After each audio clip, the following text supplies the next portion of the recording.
What's up, family? Welcome back to Patient X Holistic Healing, where we discuss the mental, physical, and spiritual aspects of healing, right? In today's video, we're going to discuss hygiene, right? Physical hygiene, spiritual hygiene, mental hygiene. These are things that are widely neglected in our culture. To think that people neglect, spiritual and mental hygiene, but physical hygiene, like, that's crazy. Like, most people are aware of their body to some degree, but in today's video we're gonna give the body all the attention it deserves, all the attention it needs, as well as the mind and spirit, right? If you've never seen me before, my name is Professor X.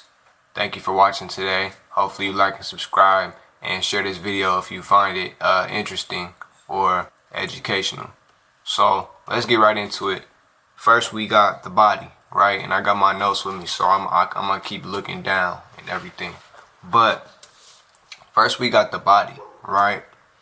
Now, the body is very simple. It's more like a show up type of deal. It's a show up type of deal with all of the points that we're gonna hit today. But with the body, is very much like you either show up or you don't. It's not that deep. And our metric is gonna be in frequency, right? So if you want to maintain a healthy frequency for your body, you need to be bathing, you need to be eating right, you need to be going to sleep at reasonable times and sleep, reasonable amounts. You need to be brushing your teeth. It's the simple stuff that we learn since we're kids, basically. Hopefully we learn since we're kids. Not everybody has a decent upbringing. And this is why I exist. This is why videos like this exist. So that we can enrich each other from far away and fill up the gaps that might have been left in each other's lives. So those are the things, right? And there's special ways you could do all of these things as well. I advise playing with it. Literally just keep trying new stuff and random stuff until you find something that you like. Like my deal, I like to take baths. Obviously I brush my teeth, but I love exercising as well. I don't exercise like I used to. Like I used to work out. I don't work out anymore, but I do run 2 miles a day now.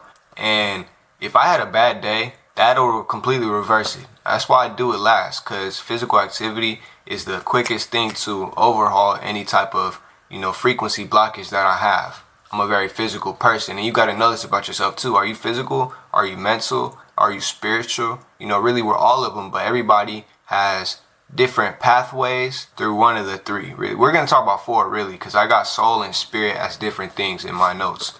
But everybody has a specific pathway. My body is one of my pathways. I'm a very physical person. This is partly to do with my astrology. I'm a Aries, and even though I've kind of ventured off from that, because I'll do a whole astrology video, but your sun sign does not determine who you are. It's your entire chart, and we have different charts at that. You got Western and you got Vedic. So since I've been a kid, I've been Aries, but as I get older, I'm becoming more Pisces or even Virgo, just because my mind is changing, my body's changing, the things that I value are changing, and that's natural for everybody. But nonetheless, I'm still a very physical person. So touching is a big thing for me. I like to touch. Running, activity, eating well, eating period, very big things for me. And like I said, the baths. The bath is like a complete reset for me. Bath or shower. It's something about water. It's just, it purifies you. This is not that complex. It's just whatever it feels like it does for you, that's what it does on a spiritual level. I'm going to do another video where I go over my diet as well. I eat plant-based, and I've been that way for about like 6 years now. So I'll definitely do many videos on that, because that's like the key to my health. But it all starts with the body, for many people. Some people, you got to get to the mind first. That's where we're going next.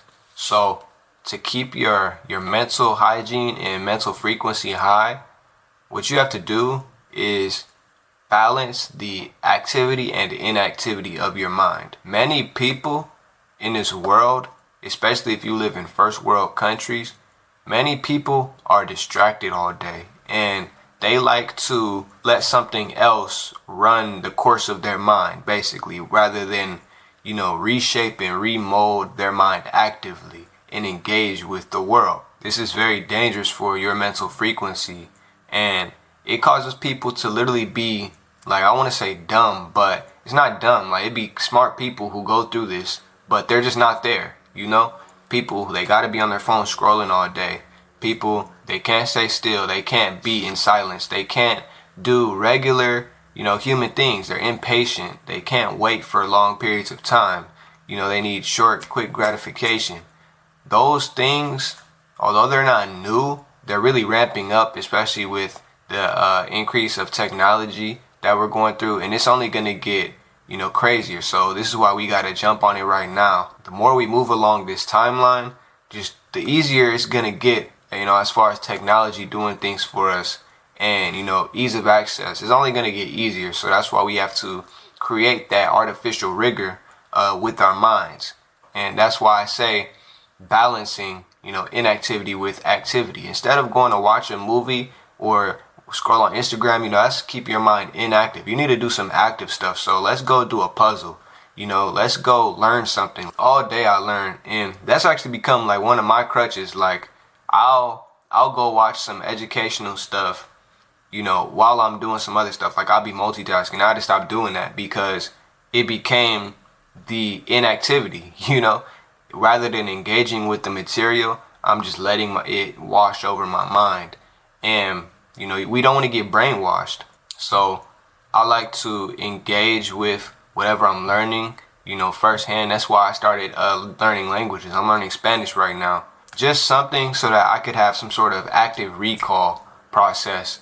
Or, if I'm just in the middle of nowhere doing nothing, I'll have something in my mind that I can engage with that is actually restructuring my mind to more constructive configurations. Another thing people probably don't notice about the mind is that it's very connected to the spirit. Your mind is literally the door that your soul will talk to you through. The mind is actually a faculty of the soul, just like the soul is a faculty of the spirit. So everything that will help your mind will help your soul, especially when it comes to, silence and meditation and waiting, things like that, your soul actually enjoys. And I know that as I got more and more tapped in with my soul and my spirit, I started liking stuff like that. I started liking the mundane. I know we want everything to be all fantastical, but life is not really like that. Sometimes we just be chilling, and that's cool. That behavior of wanting everything to be fantastical can turn into psychosis, and it could also turn into just regular everyday stuff, like somebody who always needs drama in their life, almost like a pessimist, I guess. But we all know those people. You're just that person at work. They talk too much. They're always in somebody's business, and they just always need some drama going on to be entertained. Not everything gotta be a 3-part Netflix series about how old girl cheated on her man and blah blah blah. Like, that's why I don't gossip. I don't do none of that shit. It's very good for your mental hygiene and spiritual hygiene as well. Now we're gonna move on to the soul, where I told you the mind and the soul overlap with a lot of things, but the soul specifically likes to create and experience. That's the soul's deal. So the more you can be super present and grounded in your experience, the better for the soul. And the more you can visualize as well, the better for your soul. Going back to the activity and the passiveness in the mind, your soul likes to create more than it consumes. And your creation should be balanced with inactivity, because inactivity is actually important for the soul. The soul likes not doing shit. At least from our perspective, the soul is always doing something. You'll really notice that the spiritual realm does not sleep. So when you are inactive, during meditation or sleeping, whatever, your soul is doing stuff. So balancing that passiveness with, creativity or activity, that's a very important thing for your soul. Also, you want to extend your extrasensory awareness and, your existential awareness. We all have bodies beyond this physical body. I'll do another video about the different bodies, energetic bodies. But right now, I want you to just like on some basic stuff, close your eyes for a little bit and see what you feel. Stop thinking, stop doing everything and just listen and be and see what you observe. If you do observe things in that state that aren't coming from the physical world, that is your extrasensory awareness. And that's something that we should all practice because that's the door to our soul. The extrasensory awareness, just like the mind, is actually a faculty of the soul. It's one that's kind of gate kept off from us. We're entrenched in the mind. You can see it out in the world. People's minds are crazy. But, the extrasensory awareness, that's not as easily accessible. But it is accessible if you can tap in and ground yourself into that awareness. So definitely practice that. Practice your intuition, practice your visualization, practice creativity, and those type of things will naturally come to you. I'll do a whole other video on spiritual gifts and everything, but me specifically, like, I'm very clairaudient. I can hear things. I'm very precognition. I can see things before they happen, and it be happening at random. But these are things that I've experienced just through connecting back with my soul. And the soul is such an all-encompassing force that doing anything for the body or the mind, it will help your soul. So all roads lead back to the soul, right? And then I want to talk to the spirit, since we're talking about all roads lead back to the spirit. The spirit is like a sea of awareness, a sea of consciousness that our soul exists within inside of. And if you want to connect back with this, you have to basically realize that you are already connected to this. Your spirit is actually a big part of your frequency, and your spirit can actually raise and lower your frequency at will. I've experienced that with my spirit, where like I was in communion with my spirit and my spirit just lifted me up a little bit, literally. And then I start hearing ringing in my ears and I just feel elevated. Your spirit literally has complete control over your existence, pretty much. But that's another video. I want to keep it very simple for this one. But to tap in with your spirit and maintain a high spiritual frequency, you want to be present at all times. This is something that I've been practicing with my spirit and my spirit guides. Being in a state of no mind. Don't think. Just observe and let things come to you. This is when we balance the passivity with activity. I'm actively observing, but my mind is suppressed in a way. And it's good to suppress the mind, but the forces behind that have to be actively engaged. If you're just suppressing the mind and you're not actively engaged along with that, then you're harming yourself. But presence and I guess clearing yourself, clearing your vessel of, awareness that is not necessary at the time, can make way for your spirit to come through and literally fill up your being. You also want to master the art of ego death and not get too attached to a certain character. I've had so many characters in this life and I'm only 21. Since I had my first spiritual awakening, I've literally had an ego death every year. Cause when you have an ego death, it just comes back, and that's good. You're supposed to come back, cause the ego is how we engage with the physical world and the spiritual worlds too. Your ego just means you. But when people have a sense of self that is too strong or it's overwhelming and it's not based on truth, that can cause a lot of problems. So we constantly go through these death and shedding processes where we lose all the things that aren't truly us. So mastering that art form of taking a step back and just realizing, hey, that stuff that I was doing, it's not really me. Or that thing that I wanted to do, maybe it's not really me. Mastering that and being able to be humble in your awareness and let the higher powers really, take control. That is a very good spiritual practice. And it's a strength because at that point you will become very elastic in a way. Like you'll just be able to move and shake. You become like water, God has put me through so many things in the last few years, and I would not have been able to do it unless I had the elasticity that I gained from ego death. Sometimes we have different roles in the same life. Literally in the same month, you might have different roles.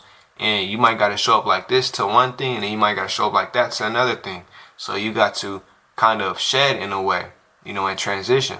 The biggest thing, this is the last thing for all of them, this will help everything, is love. I wanted to say that in the soul bullet point as well, but true love comes from the spirit. So, we might say we love something, or we might love this and that and the third, but unless that love is really coming from our spirit, it's not real. And it's probably not even love, to be honest. It's probably just an attachment.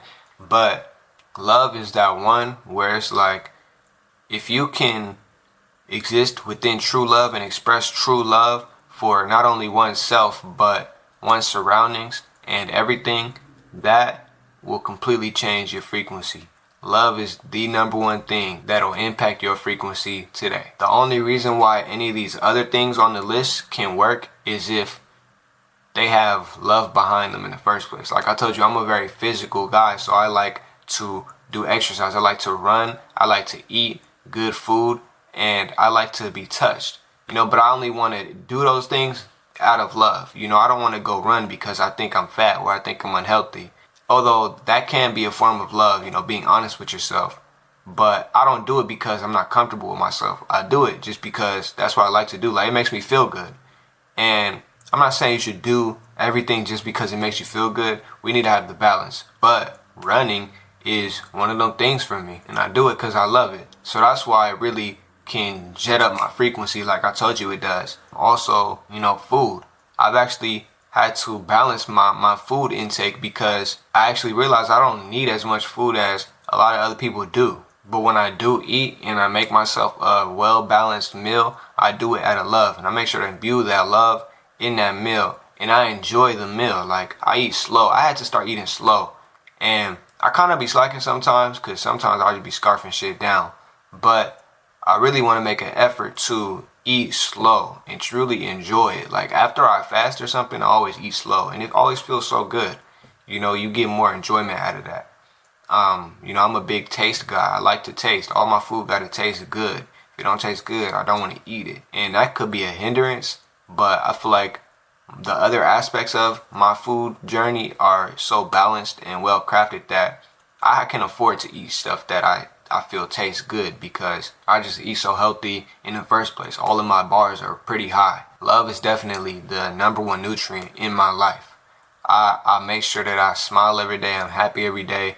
And if it's something that's, irking me or something that's bringing me down, I know that just me going through my daily processes and my routines, that along that routine, I will get happy. And like I told you, worst come to worst, at the end of the day, if I go for that run, it's a wrap. I'm going to bed happy. So like I said, love is that. It's that one. It's not one of them ones. It's the one. And if you can be in love all the time, your frequency will always be high. But that brings us to the end of this video. Hopefully you guys learned something. And if you have any friends who need these type of topics in their life, need this type of advice, please share. Make sure you like and subscribe and hype the video up too. Boost me in the algorithm and comment too. If you have anything to add to the conversation, please leave a comment. That's how we enrich each other and we grow from these videos. Thank you for making it to the end of this one. My name is Professor X, and I'm sending much love to you and your family and your life in general. Peace.